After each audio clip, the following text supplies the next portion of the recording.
Hello everyone, how to totes back with another new video, and in this video I'm gonna share with you how you can add description in Bluesky social app. Okay, so here you can see is the home page, so we need to go the profile page, so that's why you can click here the right bottom corner on the screen, so simply click on this.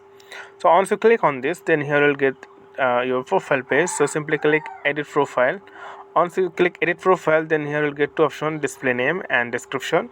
So simply click the box on the box. I'm just type something. I make videos,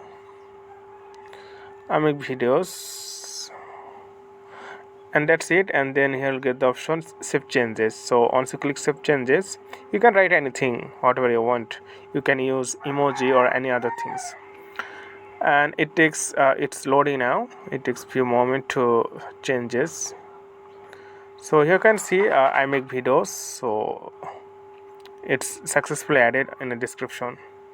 So keep friend, today is no more, and thank you for watching the video.